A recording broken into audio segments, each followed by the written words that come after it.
ചോദിച്ചത് എന്റെ ബാഗിൽ പൈസ എടുത്ത് നിങ്ങൾ കള്ളു കുടിച്ചല്ലേ? ബാഗിന്റെ അകത്താ ഞാൻ അരിക്കളത്തിരുന്ന പൈസ എടുത്തത്. അപ്പോൾ നിങ്ങൾ അതും എടുത്തോ? നിങ്ങളിത് നോക്കിയോളി. അമ്മ ഭയങ്കര കലിപ്പില് കോംപ്രമൈസ് ആക്കാൻ വല്ല വഴിയും പറഞ്ഞാടാ. വഴിയൊക്കെ ഉണ്ട്, പക്ഷെ നമുക്കെന്ത് തരും? അങ്ങനെയൊക്കെ ചോദിച്ചാൽ ഞാൻ വാരിക്ക് ഒരു സ്നേഹം തരാം. അത് വാരാൻ നിക്കണ്ട. അച്ഛമ്മേരെ ബാഗിനകത്ത് പൈസ ഇല്ലേ, അതിൽ നിന്ന് ഒരു വിഹിതം നമുക്ക് തന്നാൽ മതി. എടാ മക്കളെ, അതിനകത്ത് വേറെ ഒന്നും ഇല്ലായിരുന്നു. വെറും 5000 രൂപയുള്ളൂരുന്നു. ആ വെറും 5000-ന് 2000 തന്നാ മതി. ഇല്ല, എന്റെ ഭാര്യ എന്റെ അടുത്ത് മിണ്ടാത്ത ഈ വീട്ടില് ഇനി ഞാൻ അവിടെ നിൽക്കില്ല. അയ്യോ അച്ഛാ പോവല്ലേ, അയ്യോ അച്ഛാ പോവല്ലേ. അവിടെ വരണില്ല. അടുത്തത് അമ്മയുടെ ബാഗിൽ നിന്ന് ആ പൈസ പൊട്ടിച്ചത് ഞാനാണ്. എന്നെ രക്ഷിക്കാൻ വേണ്ടി അച്ഛൻ ആ കുറ്റം സ്വയം ഏറ്റെടുത്തതാണ്. അയ്യോ, നിങ്ങളുടെ രക്ഷയെ കിട്ടാൻ നമ്മൾ പുണ്യം ചെയ്യണം. പുണ്യം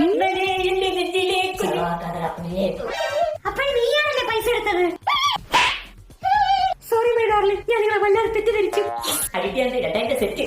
ഈ ഒരു സത്യം പറയട്ടെ, അരിക്കലത്തിരുന്ന പൈസ ഞാനല്ലേ എടുത്ത. അവന്മാരാണ്. അച്ഛൻ ചതിച്ചടാ. നിങ്ങൾ ആ കഥ